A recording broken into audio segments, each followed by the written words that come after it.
Thank you so much for being here today. Welcome to the CSUF FastPitch Competition Bootcamp. My name is Dr. Atul Teckchandani. I'm a professor in the Entrepreneurship program. I'm also the Entrepreneur in Residence for the College of Engineering and Computer Science. You can call me Dr. T, Professor T, Atul, any of those are just fine.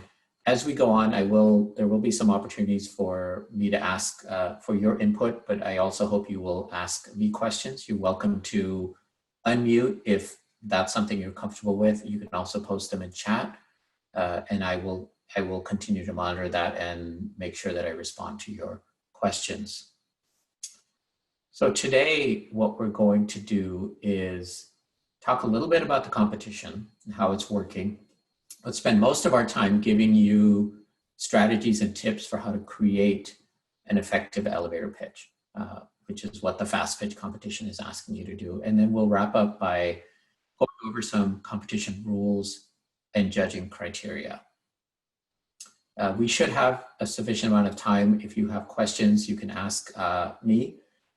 Travis Lindsay, who's coordinating the competition, is also here. He's also going to be a great resource in terms of asking questions about the competition or about the specific pitch or things like that as well. So we should have some time for that at the end. All right, so the competition. The competition is open to all university students. There is actually also a middle school and high school track. So if you have and know people in that category who are interested, they can also apply. I'm going to focus on the university track here in terms of eligibility, but anyone who's a university student is eligible. What you need to do to be part of this competition is prepare and record a 90-second pitch. 90 seconds is an upper limit of your product and service. And we'll go into some guidelines on how to do that effectively. And as far as why you should participate, well, there's a couple of really good reasons. One is this whole idea of creating a pitch for something is more broadly communicating your ideas in a succinct but effective manner is a really nice skill set. The elevator pitch idea started in entrepreneurship as a way for people to pitch their ideas to potential investors or partners or anyone else who might be interested in learning about it. But it's quickly transcended that. So now they're pitches for yourself and something that you could use when you go to a job fair and things like that. So the idea of taking information and presenting it in a very succinct, 60 to 90 second way is a nice skill to have. So getting some practice here would help you be more proficient in that. And then maybe more importantly, the contest winners are going to receive scholarships. The amounts are still to be determined, I believe. Travis, please help me if there's more information here, but there's definitely something in terms of scholarship money. Yeah, so I could add to that a little bit. So at the university level, first place would get $1,500 in scholarships and potentially other incentives as well. And let me just go there and look at it right now to give you what we have. And second place, I believe, is $1,000. Yes, so first place, $1,500, second place is $1,000, third place is $500, and fourth place is $250. And then for both the high school and middle school tracks, first place is $400, second place is $300, third place is $200, and fourth place is $100. Okay. So pretty good for 90 seconds of your time. That's a pretty nice hourly rate there, if I should say so myself. All right, so what is a fast pitch? It's essentially an elevator pitch. From an entrepreneurship context, this is a very brief version of your business plan. And the place the term comes from is, well, what if you got into an elevator with a potential investor? During that elevator ride, could you give them enough so they want to spend more time with you to learn about your idea? That's where the elevator part of the elevator pitch comes up. Our event is, from a branding standpoint, it's called a fast pitch, but essentially that's what we're doing is we're creating an elevator pitch. And I do have a question. Why are these pitches important? in a real world contest. What are your thoughts on that? Feel free to post them in the chat, or if you want to unmute yourself and share with us via audio, that's fine as well. Well, Bill here, just wanted to elaborate a little bit. Again, you're right. The elevator pitch was originally designed that you just surreptitiously ran into someone in the elevator you've been trying to reach forever, and you got 15 seconds to 20 seconds between the door open and closes for them to say, hey, that's interesting. Let's keep walking and talking. That's where it came from my world. Now, I can understand where they take now to how do you take that and expand a little bit for a fast pitch. But it's back to the same situation again. You need to have almost a canned approach ready that you can almost pull out of your brain the moment you find that opportunity, because you don't have time to put together if you just see that opportunity. It's got to be almost like a gun cocked and loaded in your pocket that you need, rather than you have to go back and find the gun and put the bullet in it. So it's all back to, this is something that you have to have honed and prepared so it can be used instantly when an opportunity arrives. Does that sort of amplify a little bit there? Absolutely. Thank you. Thank you so much for adding that insightful information, Bill. Yeah, the way that I conceptualize it is you have a certain goal in mind. Maybe you want somebody to become an investor in your company, become a partner, become a customer. And in order to do that, to accomplish that, there's a process. And the first step is this pitch. Maybe it's like what Bill was talking about. You meet them by chance in an elevator or at an event, and you only have a certain amount of time. For this competition, it's 90 seconds. But the whole point is, in that 90 seconds, you convey the information that you need to convey to them so that they're interested enough to either continue talking with you or to follow up with a second meeting. Right. And that's exactly what it is. I mean, it's not, you're not going to meet someone in an elevator and by the end of that 20-second ride, they're going to write you a check. It's more about giving them enough so they want to talk with you more. Maybe they'll say, hey, I have some time right now. Let's talk right here. Maybe it's, here's my card. Send me a message and we'll set up a time and things like that. It will hopefully lead to additional conversations. And especially when you're talking and if we're doing the kind of traditional elevator kind of symbolism around that, you meet someone, they're not expecting to see you. So you can get a very, very small amount of their time and attention before they have to go somewhere else. So can you use that to the best of your abilities and turn that into an opportunity? That's what the pitch is designed to do. Right. So what, from our context, it's a way for you to condense and present the key elements of your business plan in a very, very short time frame, about 60 to 90 seconds, which tends to translate to about 100 to 150 words. And as we discussed, the reason it's important to have one is because people are busy and you're competing for their attention. So with that, the elevator pitch, actually, let me back up. Generally, an elevator pitch has 3 goals. You want to get their attention. It's number 1. You want to convince them that there's mutual benefit here. So I've been talking a lot about investors, but this could be someone you might want to partner with. This could be someone that you might see as a potential supplier, or anybody else that could help you take this business and bring it off the ground or get it going, right? So you want to convince them there's some mutual benefit, so they want to keep talking to you. And the third goal of an elevator pitch is to set the stage for some sort of a follow-up.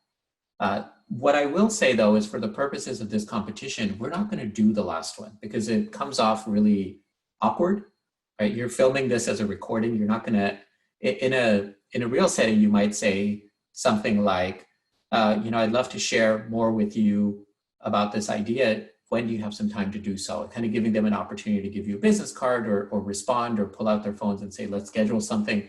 But if you're recording something and random judges are watching it, it kind of feels weird to say that. So I'm going to give you an alternative way to close your pitch. I just want to clarify that when you use these pitches in real life, you do want to set the stage for follow-up. So what should your pitch discuss?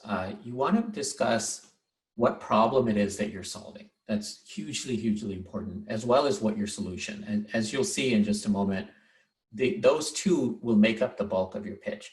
But you also want to give them a little more information. So who is the customer that you're going to go after with this solution. How large of a market do they represent?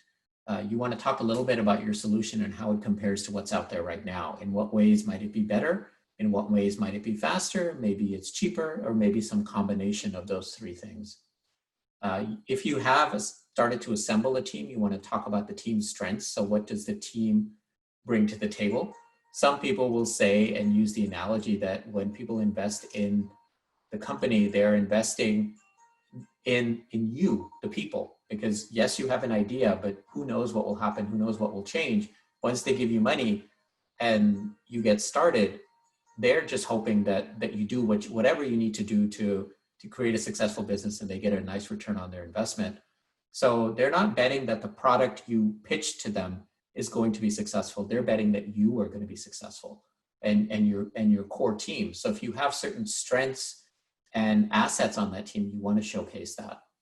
And then finally, if this is something you've been working on, if you have some progress that you want to share, maybe you built a prototype, maybe it's already in revenue or something like that, you definitely want to highlight that. That part, last one, is optional because you may or may not have that going forward. So we'll talk a little bit about how to put all these together in a coherent way. And to do that, I'm going to share with you some brainstorming templates that you can use, not as something that you're going to recite word to word in your recording, but something that helps you put a lot of this information together. So I actually have a handout that you can use. So I want to upload that as we're talking. And Travis, feel free to post this somewhere else or share it more broadly if you would like to. Oh, yeah, but essentially, absolutely. it has these templates, and I'm going to run them through. So this one is called a positioning statement. And as you can see here, the way it works is for blank, your target customers who blank have the following problem. Our solution is a blank, where you just describe the solution that provides a certain set of capabilities. Unlike our competitors, our solution does this. Now, again, the idea is not that you fill in the blanks and then record yourself saying this, because it's not a really well done elevator pitch, but it helps you. The filling in the blanks gives you the information that you need to put into your pitch. So I'm going to share with you two other templates as well, and that kind of follow this model. And I'll give you an example. I'll put the example in chat so you have it, but I'll also do this verbally. So here's an example of a project that we actually had in my class a couple of years ago, where you could articulate the project using this kind of template. So let me give that to you. For first-time international travelers who are struggling to figure out all they need to do before they get on the plane, our solution is an app that provides you with accurate information on everything you need to know, such as what shots you need, if a visa is required, what clothes you should pack, what phrases you should know in the local language, how many bags your airlines allows, and so on. Unlike most travel websites, which don't offer customized information, or Google searches, which often send you to scammy websites that are trying to steal your identity, our app offers accurate information to make sure you get to your destination safely. Right? So now in that framing, you've talked about your product, you've talked about who it's for, you've talked about how it's different from the competition, how it's better than the competition, and given somebody listening to it enough information so they can talk to you more about it. Another template you can consider using, this one comes from Pixar. They use it to pitch their movies. So again, it's not something you want to do verbatim in your pitch, but it lets you. What I like about this one is it positions your pitch and sets you up to pitch something as more of a story. So you kind of have a character, and you talk about how that character's lives get better or improve in a meaningful way because of your product. Right? So most of you, I guess, have watched Frozen, because that song got everywhere. So let me give you what that pitch would look like for Frozen. So for that movie, you might say, once upon a time, there was a girl who could turn things to ice with her hands, and her name was Elsa. Every day, she would create a winter wonderland for her sister and her to play with. One day, she accidentally hit her sister with a blast of ice. Her sister was okay, but because of that, Elsa became so scared she would hurt her sister again that she just kept to herself. Because of that, when her parents died and Elsa became the queen, she couldn't control her powers. Because of that, she ran away thinking it'd be better and safer for herself if she just isolated herself somewhere. And because of that, her sister went to search for her until finally they realized that it was their bond that allowed Elsa to manage her powers and use them in more productive ways. And now the two of them are inseparable, right? You can translate this to a product, and I'm going to post that in the chat so you can follow along with me. Because obviously you're not pitching a movie here, you're pitching something that's more of a product or service. So how could you use this pitch in a way to talk about a product? Here goes. In Africa, village water wells are vital to the sustainability of the rural population. In one community, we counted over 300 people who relied on a single well as their only source of daily drinking water, often walking from miles around to obtain it. Last year, the well was found to be contaminated by waterborne parasites. Hydrolyzer was one of the companies contacted by the regional government to remedy the situation. We were selected to install our new water purification system, the Max Lite, primarily due to the speed with which we could deploy it in less than 36 hours and its cost, less than 60% of its competitors.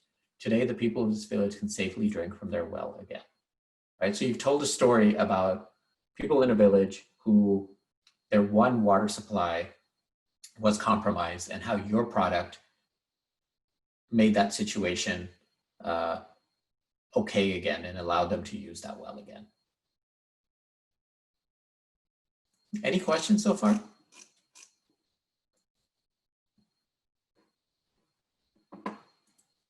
Okay, let me share with you one more brainstorming pitch. This one I call the almost real pitch. The reason I do that is because it does sound more like elevator pitches that you may have heard, or if you go online or YouTube and you try to look stuff up, you will find that this is a little bit closer to the types of things that you hear, but I would again recommend that you not do it word for word and kind of make it yours.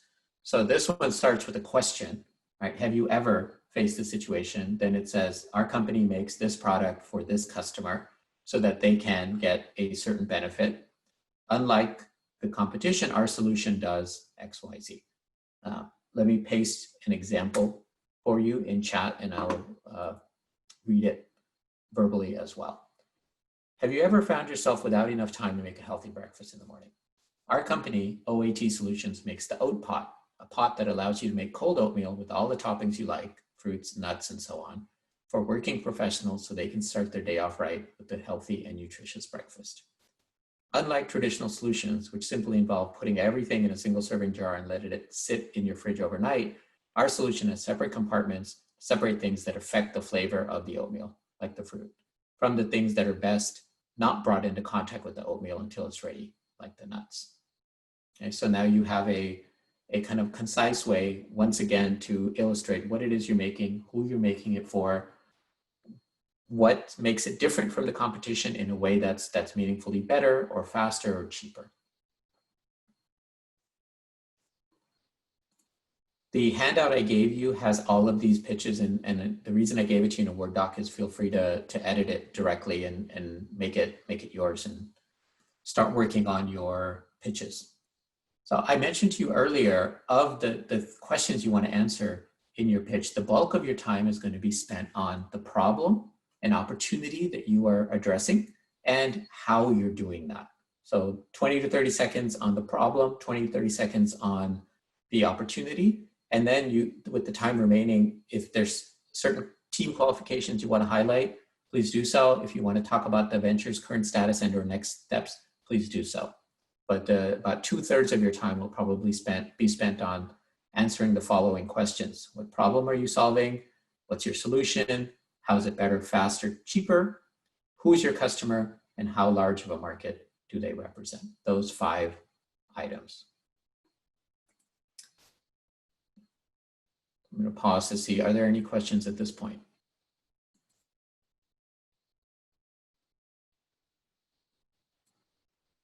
Okay, I'm going to share with you 4 pitches in the research that I've done that I think do all of this fairly well. These are pitches that have won elevator pitch competitions, one from our own competition, and the others are from other universities.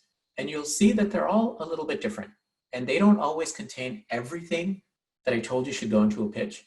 So maybe there's some room for improvement in all of them, but they do something that your pitch needs to do, which is they convey that the problem they're solving is a meaningful problem. So as you read these pitches, and I'll also read them to you, think about the problem they're solving, think about what their solution is, and how they talk about who the customer is. The bulk, as I mentioned to you, the bulk of your pitch will talk about those things. See how they do that and how well or maybe poorly you think they do that. So here's the first one. Everyone has a story. Few people, however, have the passion, patience, and most importantly, the time to write those stories. At GhostPub, a boutique ghostwriting firm, we want to focus on writing your stories for you. With services ranging from ghostwriting to book content development and even writing resources, GhostPub can turn your stories into a page-turning reality. Whether you are someone who wants to write a book about your business, or someone who has a great life story, or maybe someone who just has a dynamic idea for a book, GhostPub can write your stories while you wait. And it's simple. You visit our website, tell us all about what you want to write, and we will pair you with an experienced author. Think of us as your personal ghostwriters. Remember, the world is waiting to hear your story. Let GhostPub end that wait. Okay. So tell me, what problem are they solving? Well, I think the problem that they're solving is that people have these great ideas for books or for other types of content, and they just don't know, the first step towards writing it, getting that message out effectively. Because as you know, Atul, and like what we're talking about here, there is a right way and a wrong way to give a 90-second pitch. There's a right way and a wrong way to write a white paper or anything else. So GhostPub does this for you. Your name is on the byline, and they help you produce the content. Yeah. So what if you have a great story or ideas, but writing is not your forte? They're saying, work with us and we'll take care of the writing part so that you can get your message out, your information out. Right. So that's kind of their solution, right? They have an army of maybe authors in different areas. So Travis, as you said, writing an elevator pitch versus a white paper versus maybe a biography or a memoir are going to be different skills. So they may have that skill set in-house and they can pair you up with that, right? And who's the customer here?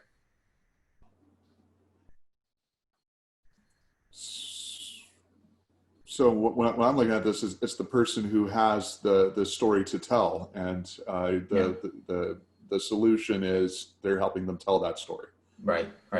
And one of the things to keep in mind is that is who they're saying is their customer, but that's a very vague market. So how do you, if you had an advertising budget, how would you find those people? It would be kind of hard to figure out where to spend your money and where to find them. Right. So one of my kind of concerns with a pitch like this is I think they should be a little more focused in terms of who is it that they're going after and who will really want this service, right? And saying everybody has a story to tell is not really giving the investor a sense that you really know what you're doing and who you're going after. So that's kind of one area where this pitch could potentially improve.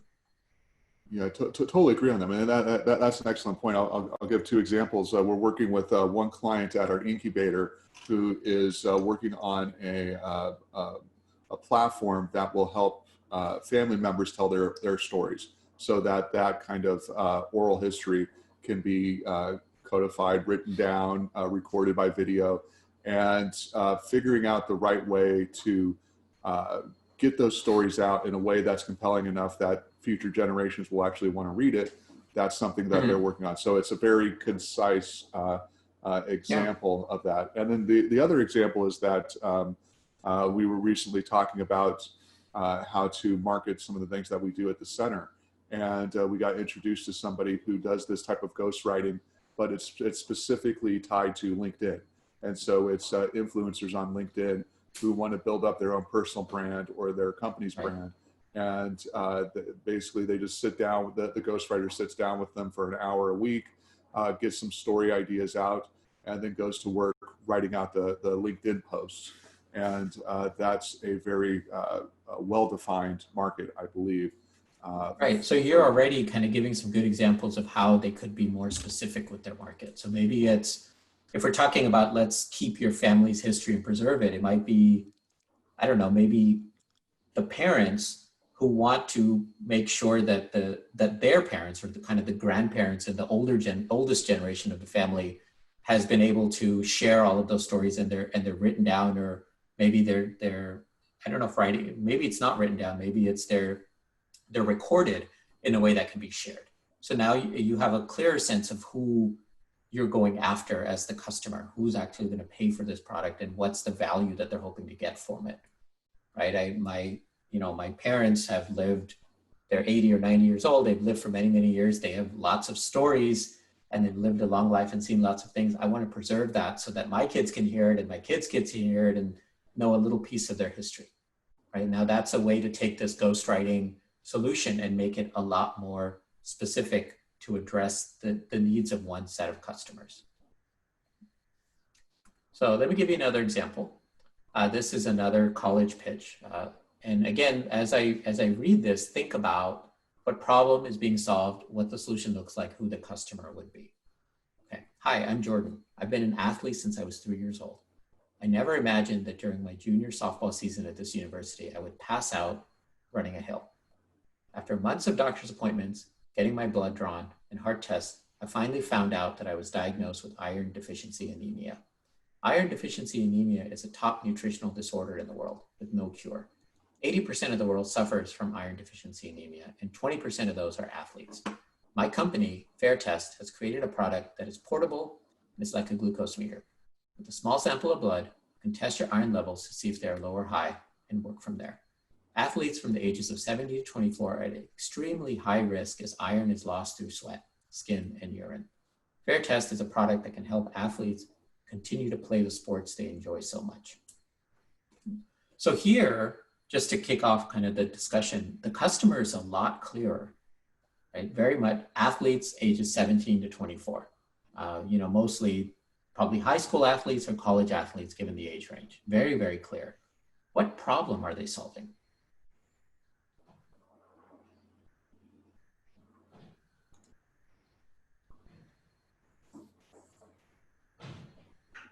So it's a problem.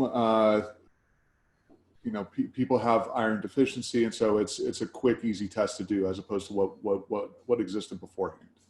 Yeah. So kind of, if Jordan is providing her example of, well, I didn't know that my iron levels were low and I ended up passing out, can we avoid that outcome in other people, right? The approach she's taken to her pitch is kind of telling her story and using her own personal struggles to highlight the need for this product, yeah. which is one way you can go.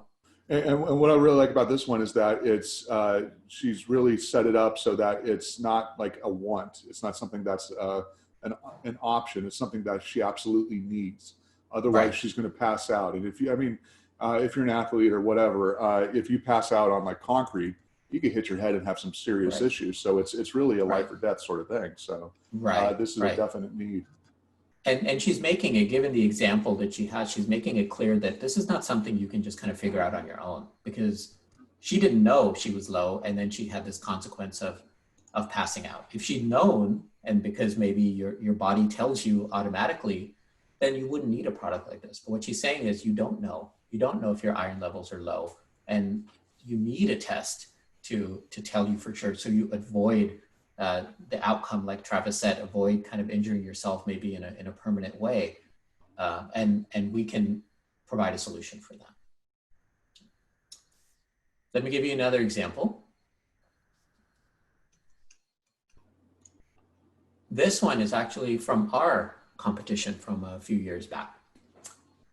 When your shoes wear out, you get some new ones. But when your body's joints wear out, no drug treatments can bring them back. So what do? stem cells can regenerate your joints. I'm John Chi, and at Sonova Life Sciences, our mobile stem cell processing cart makes it possible for the 27 million Americans who are spending $185 billion a year on arthritis treatments to get treated with their own stem cells by their own doctors. Doctors with Sonova can offer stem cell services without taking on any additional overhead, costs, or staff. We bill patients directly and then revenue share with the doctors. Our go-to-market strategy covers customer education, thought leaders, direct sales, and lobbying insurers. My partners are a medical doctor and a California healthcare administrator. $700,000 gets us to market, and we're projecting $35 million in sales, $10 million in profit, and a 10x return on investment in year 5. What do you think of this pitch?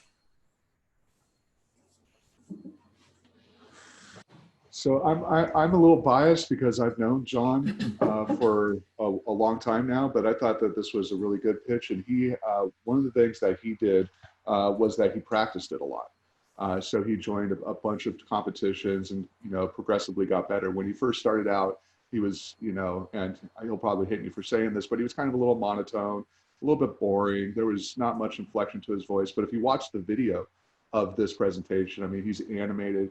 He's wearing his doctor's jacket, so it gives him that air of authority. And he just goes through and hits all the numbers. And that's another thing. He actually introduces numbers into his pitch, which I think gives it, if I'm listening to this pitch, I'm seeing somebody who's done the homework and has really thought through what he's doing. Yeah. So this one, I mean, I think we should clarify. If I remember correctly, Sonova was actually also a lot further along than most. So this wasn't just an idea, whereas some of you listening to this boot camp may just have an idea, whereas John Chi had actually spent some time working on how to put together this processing cart. And so he'd done a lot of work, and the numbers actually had a lot of thought behind them. So you want to be careful. I agree with you, Travis, that putting the numbers in is good, but you don't want to make them up. You want to have some substance to them. And because if someone does want to follow up with you and they ask you more, you want to be able to have that conversation, not just say, you know what, I just sounded like a good number, so I put it in there. Otherwise, I can gel also on the numbers too. And that is that when you throw out numbers like this, particularly you talk about year 5. When you start saying year 5, and most investors looking at 3.5 to 4 to get their money back, they start acid testing you. And that means they cut your revenues in half and double your expenses. And I think these numbers are going to really raise more of an eyebrow about the veracity versus if they actually gave a more conservative type analysis. Because this is, when you talk 5 years in the future today, I mean, you have no idea what's going to happen next year. So I have a little issue when I see numbers like this thrown around. Thank you for that. I think, what those of you kind of listening, we heard almost 2 different points of view, right? Travis, you said that the numbers added value to you and it showed that this was an idea that maybe that's been more vetted, that's been more thought out. And you saw that as a positive. Bill, you mentioned kind of the other side of that coin, that some of these numbers, you're not sure if they add a lot of value to the pitch and maybe even undermine the pitch. So that's one of the challenges when I listen to both of those points of view. One of the challenges to making a pitch is you're not going to be able to target everybody. And there's always going to be some people who are going to see something in your pitch that they don't like, and others may see that exact same thing and think that's what I like the most. No, right? That's just kind of.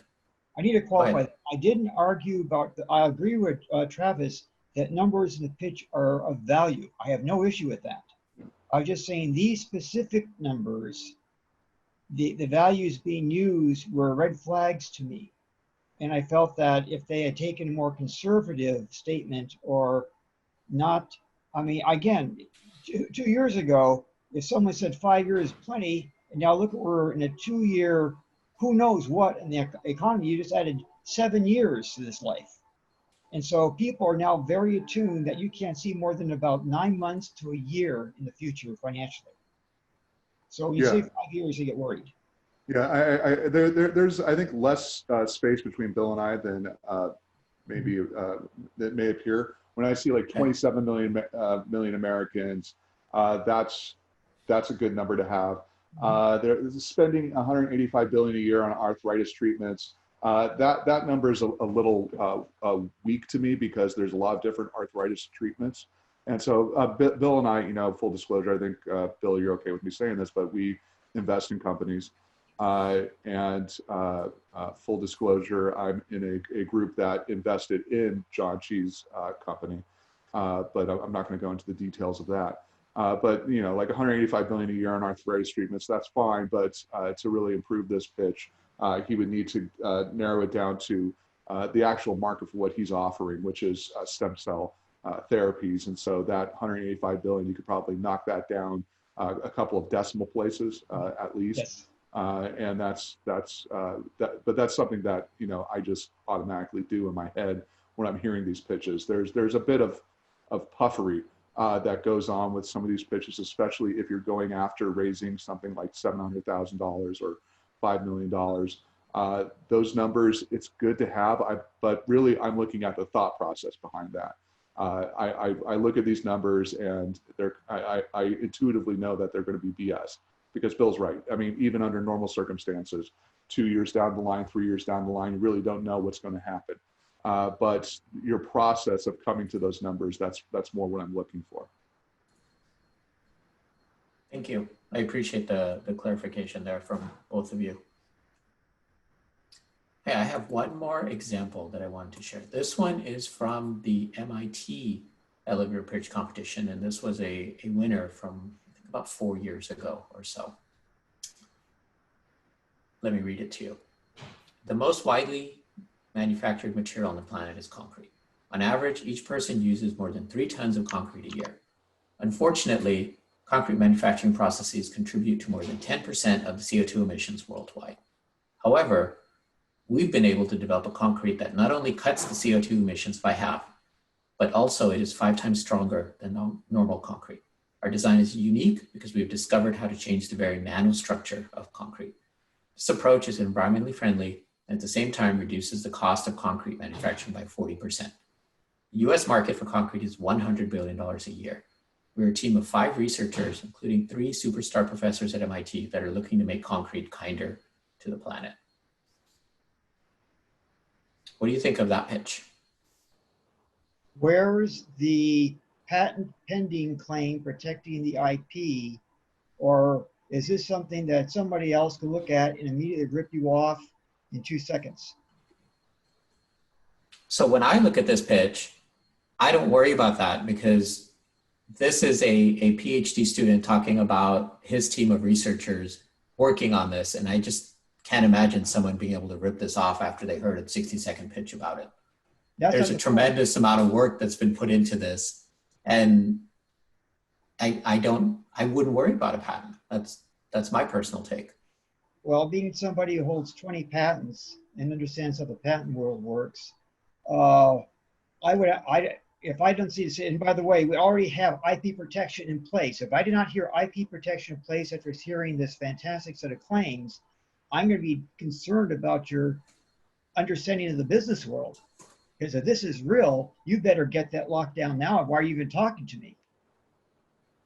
So I have I mean, yes, you're absolutely right, Bill. I mean, if you have this type of technology, if you have something that is demonstrably better than something that already exists, in this case, concrete, then yeah, you absolutely need to protect that through patents, probably a series of them that will also get updated over time. But I'm more, I think, aligned with the tool on this one because it's the first pitch. You're meeting somebody for the first time. If you're going after an investor, this is going to be part of the due diligence process. And I'm sure, Bill, I mean, you've done this a ton of times. And that's when we're really going to look at the patents, probably go and talk with the lawyers that help them prepare those, the patents, what stage they're in, if it's provisional or if it's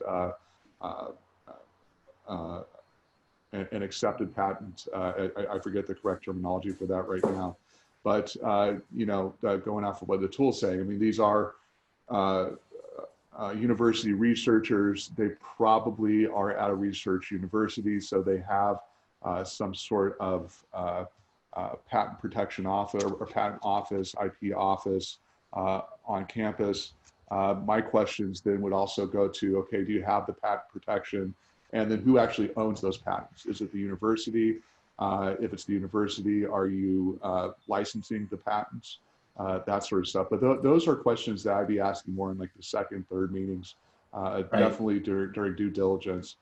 For the purposes of this competition, I want to stress that, I mean, this isn't going to be a prerequisite that you have patent protection, but you're just trying to more get across the idea, how it's better, how it's different. Right. And I think that this pitch does a good job at it. Again, it goes with the numbers. It's a little bit different. It talks about how this product is better than the competition and uses numbers there. But yeah, and then beyond the patents, I would also be looking at studies that show that the claims that they're making actually hold true. Right. So yeah, Right. but again, that's something that I'd be, following up on in the second, third, fourth meetings. Absolutely. Okay, I think what I like about, go ahead, Bill. In this competition, I agree with you. The only reason I'm trying to throw this out to the people in the background is because if you don't understand international patent law, because you have announced this in front of a person who is a potential customer or involved with financially, and you do not have patent protection in place at that moment, you have lost all rights to patent this in Europe. In Europe, the rule is the moment you open your mouth publicly in any forum to describe your technology, you have lost the patent rights, as opposed to the United States where you have 1 year to file. So this is one of those real subtle things. You don't want to give up 80% of the world market. So this Okay, just and Bill, in your opinion, would this qualify as giving away too much information? absolutely. Okay. I got enough information here that I could even, if I'm really that knowledgeable, I can start homing in what they're doing. Okay. So Yeah, that's sorry for the version there. Okay. Randy, your hand's up. Yeah, I have a question because I've heard a lot of pitches and a lot of approaches, and it seems like there's some commonalities that I wanted to understand better.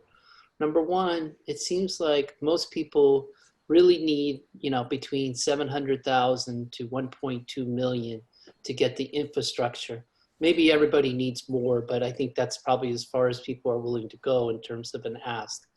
We also know that most businesses typically lose money in the first 1 to 2 years. If you say you're going to make profit right out of the gate, there's going to be skepticism. So knowing that, it's very hard to get $1 million, particularly now with investors during COVID. With seed money, you have to probably be more realistic, getting it either in stages or getting it from multiple investors. So as people are making the ask and as you're trying to gain traction, are you really trying to get to the point C where you have it built out and you're a full company? Or are you really just trying to get it into marketplace, whether that's testing, past maybe the MVP stage?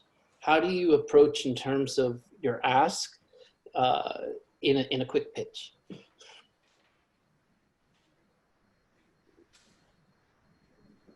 Who wants to take that?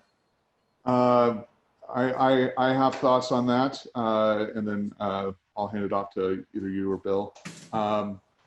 So one of the slides I show at the beginning of the semester in my class is a survey of the Inc. 5000 companies. So these are like the 5,000 quickest growing private companies in America, maybe the world. I forget what the geography of it was.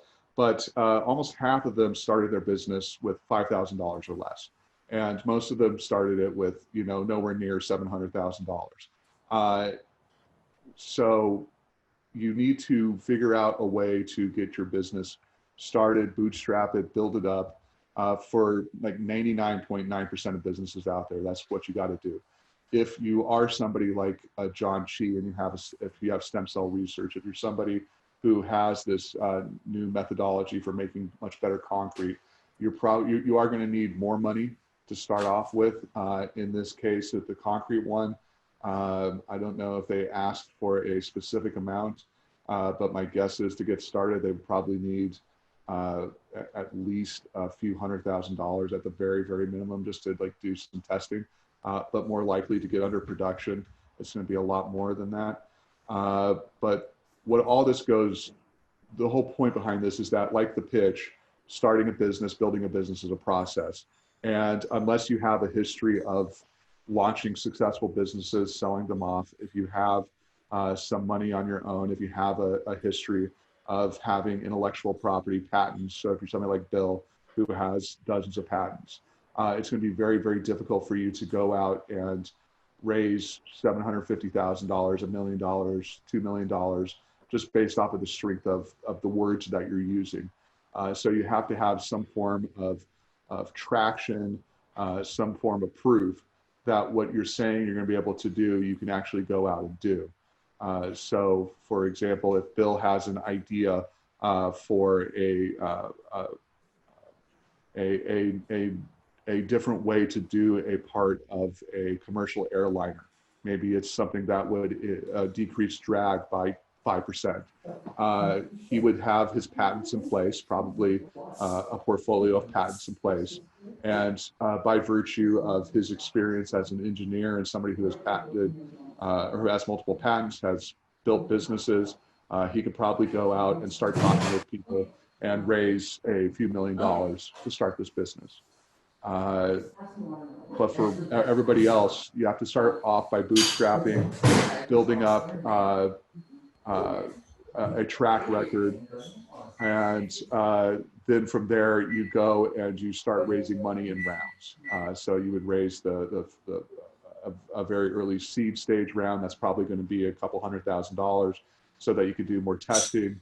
Maybe you could start building out a very basic version of like a prototype or a minimum viable product, get some more information based off of that, and then you could go and raise more money. And this whole process is going to take a number of years to get up and running. So it's not something that you're going to be able to go out and raise right away. Let me add on to that what Travis is saying. It's actually a direct inverse relationship between the technology level you're dealing with as well as the barrier to entry. You can start your very own sandwich shop. Eventually you might franchise and become Subway with not that much money. But the moment you talk about any type of technology or any type of breaking into a arena that has a significant barrier for entry financially, you start adding zeros to that money that you need to be able to have enough infrastructure in place to make an impact immediately. You can't bootstrap a new cell phone. You can't bootstrap a new battery for an electric car, because those are hundreds of millions of dollars of investment to get up and running. But if you're talking about a service industry or something based off of normal internet type activity, you can't get these things going without $7,000. It's going to be directly proportional to the technology and the barrier to entry. So Randy, let me throw it back to you. What industry are you thinking of? Well, it's basically business to business, but at the end, there's consumer component to it. And it basically makes convenience better for restaurant pickup and delivery. Okay, and so would you fully like build out a platform for doing that? So if it's like a drone delivery system, then yeah, you're going to need a decent amount of money to get that up and running. If it's simply helping those restaurants market what it is that they're doing and get the word out for that they deliver, then that's something that you could bootstrap. So there's a wide chasm in between there. Maybe that's something we should talk about more often.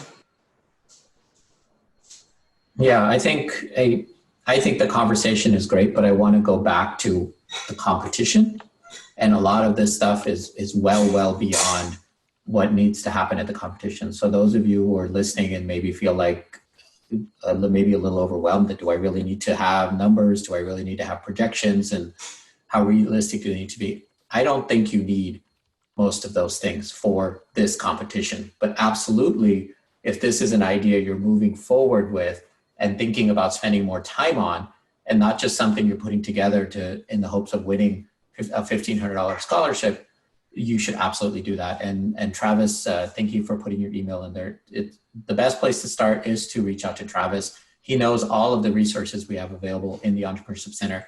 And if he's not the right person, he can put you in touch with the right person.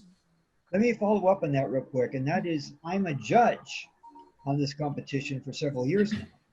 And a lot of what you're seeing on the table here is of great value when you're trying to get my attention. Remember, I know that in most cases, these are just basic ideas or an attempt to come up with a concept that holds water.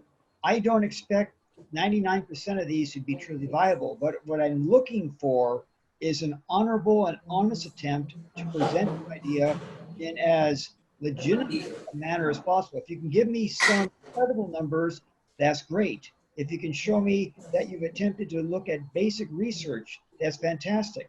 But you just don't come up and say, I'm going to do this and solve world hunger, and it'll be done in 2 days, and I want $1 billion from you. It's all got to be something that sounds credible as opposed to sounds fantastic. Does that help people? Yeah, no, I mean, if you listen to me and Bill, you're probably your first thought is, well, crap, I don't want to do this. This is a gigantic pain in the ass, and there's no way that I'm going to be ever able to build the next Tesla.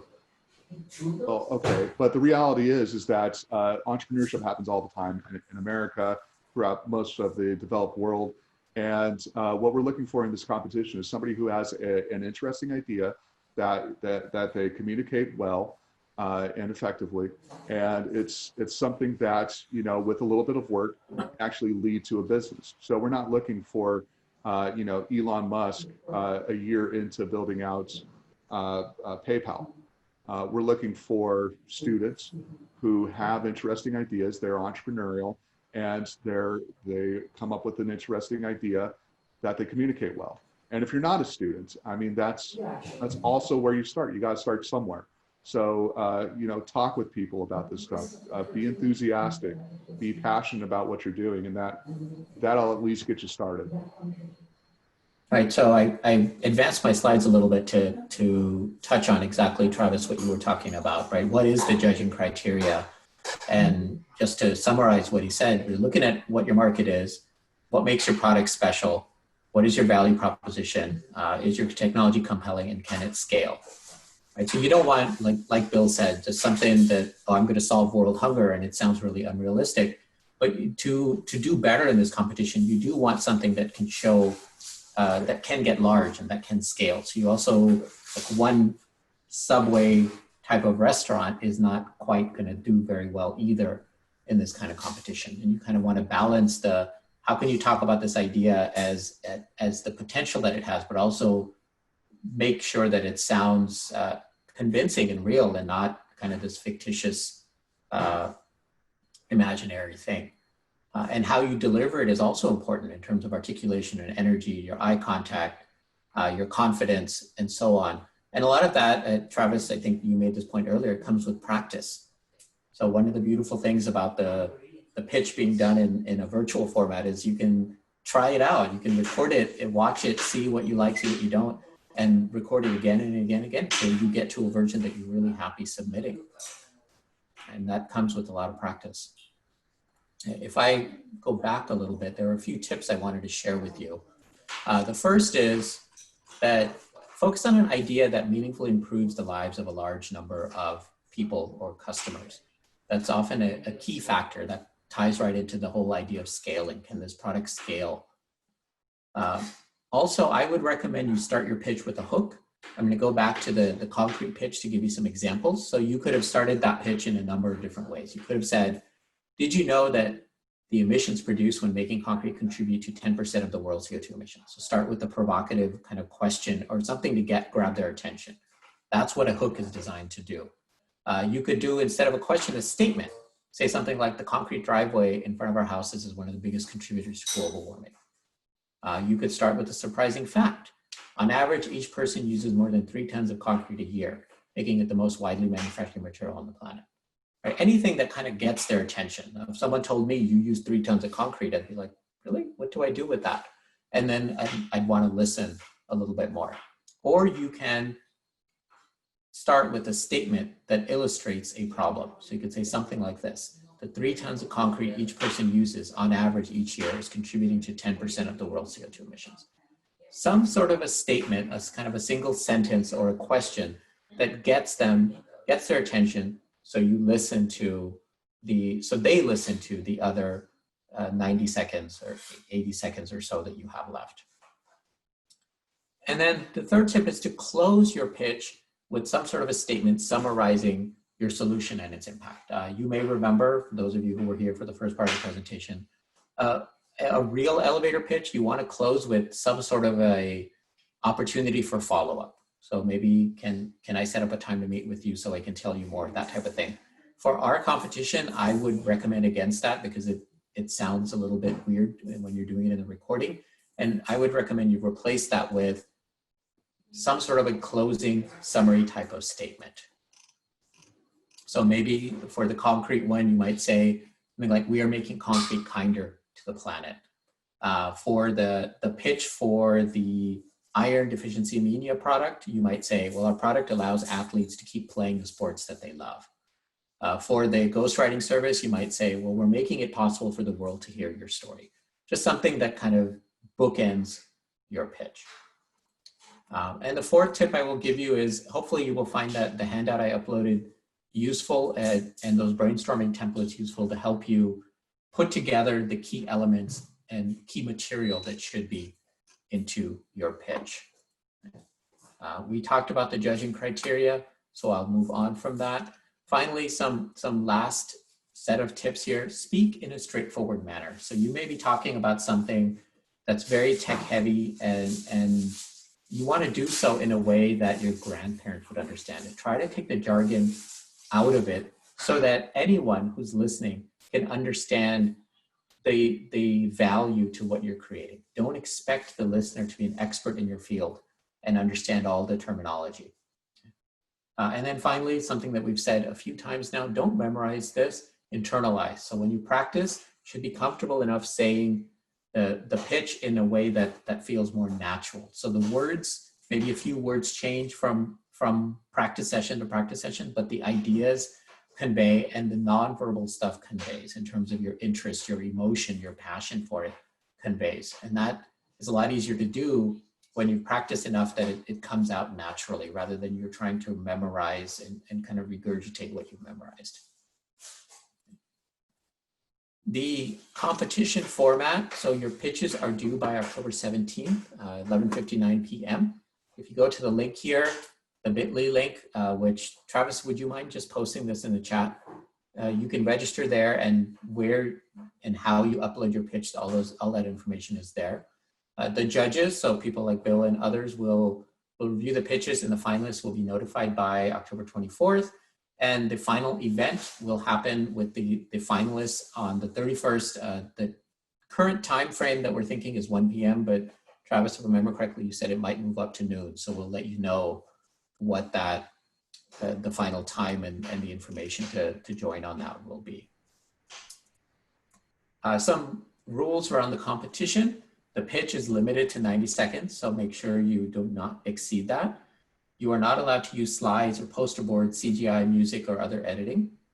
You may use handheld or wearable props and prototypes if you want to, but the pitch is 90 seconds. So if there's setup time involved to do that, that counts as your time. So keep that in mind. The pitch can be a team pitch, up to 5 members, and they can participate. I would not recommend that if you have a team of 5 that all of you are part of the video, especially if each of you have a segment, because it feels really choppy to change speakers every 15 seconds. Maybe 1 or 2 of you do the talking and the rest of the team is in the background or something like that. And then for university participants, you must be 19 years or older to participate. Any other, Travis or Bill, anything else you'd like to add here as we wrap up? Yes, please practice. I'm looking for someone to come up to me and without looking at notes, without looking at the card in their hand, without rolling their eyes back to try to remember what they're going to say next. I'm looking for someone who knows and believes this so well that it just flows right out of their mouth seamlessly because they fully understand and believe it. That is what I'm looking to hear. Thank you. Travis? Yeah, so for the students that are entering this, I mean, have fun with it, be creative. This is, you know, a first step. If you screw it up, big deal. What's the worst that could happen? You spent, you know, a few hours working on an idea that you're actually passionate about. You know, our hope is that this gets you started on your entrepreneurial journey, that it gets you thinking more like an entrepreneur, a leader, and that you start looking at problems and thinking of solutions for them. The odds are is that if you are a university student or a high school student, definitely a middle school student, and you do end up becoming an entrepreneur, you're going to be working on dozens, if not hundreds of ideas throughout your lifetime. So this is just to help you get started on that process and to really start learning more about how to be an innovator. Thank you. Thanks, Travis, for organizing. Thank you, Bill, for adding your insightful comments. I wish all of you the best of luck. If you have any questions, my email is here, and Travis also shared his email through chat. Feel free to reach out to one of us if you just want to talk and bounce some ideas off. If you want to try your pitch with us, we're here to help you, and we hope you participate in the event.